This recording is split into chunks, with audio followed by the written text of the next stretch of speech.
we're representing ADAPT. ADAPT is changing the lives of differently abled people by restoring independence through empathetic, individualized design. This is Mike, and Mike was paralyzed from the sternum down in an auto accident several years ago, so he's now permanently in a manual wheelchair. Anytime it rains, Mike gets soaked because he can't push his wheelchair and hold an umbrella at the same time.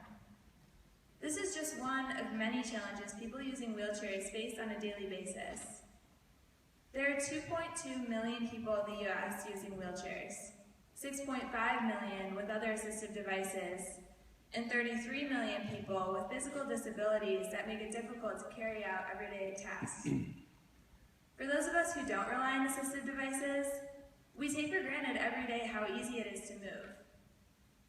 Often, differently abled people have a hard time carrying out everyday activities, not because they don't have the capacity, but because of the design flaws in the assistive equipment itself. We are a company that designs attachments for these assistive devices that give people the freedom to choose the lifestyle they want, not the lifestyle determined by their environment.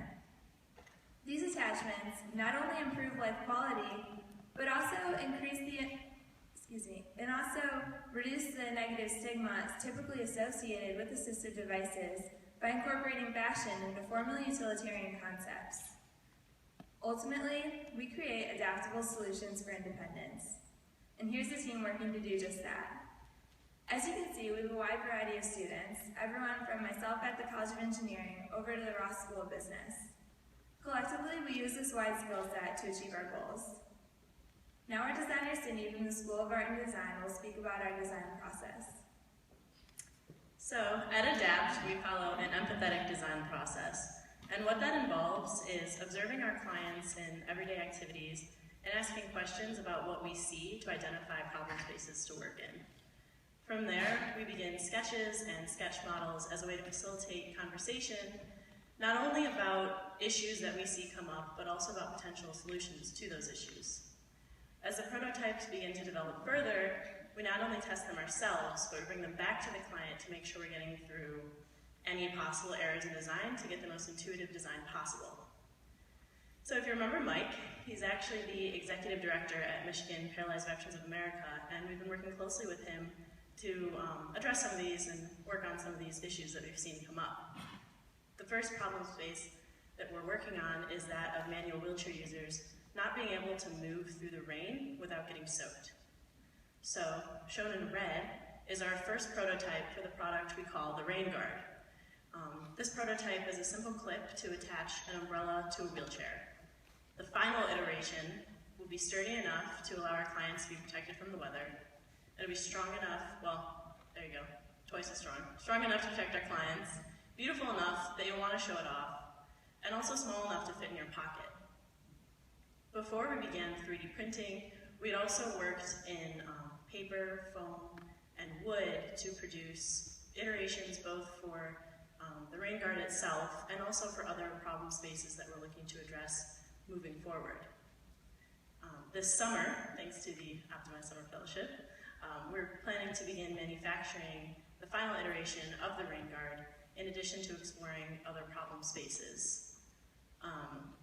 Some of those problem spaces that we're looking at include things like aesthetics, issues with identity, and also issues surrounding things like storage space and accessing personal items.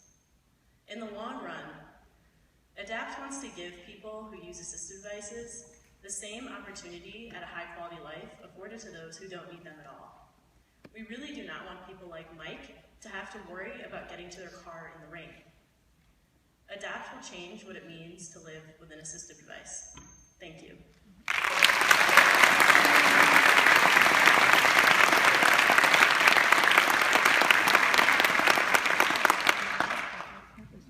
So we've been asked to limit ourselves to 2 questions per team.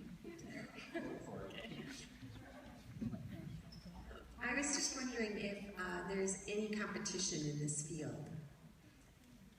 Yes, I mean, there is competition in the field, and for instance, there is a product that does a similar function of attaching an umbrella to a wheelchair. The problems with that are that there are many different pieces and screws, and it takes a long time to put on, and it's also very utilitarian. So those are the sorts of competitors that we're working against. And a lot of them are very fragmented. So, yeah. I was really interested in the design process that you use, but what at the end of the day makes it beautiful? Well, this here, the prototype we have here is definitely purely a functional prototype. A lot of the beautiful comes in, obviously, with Sidney as an industrial designer, but then also taking in the individual, emotional needs of the clients and of the user. And we're hoping in the long run to be able to personalize all of our products to exactly what someone needs. In the same way that we put on the clothes that we want to wear, someone with an assistive device will be able to dress it up how they want to.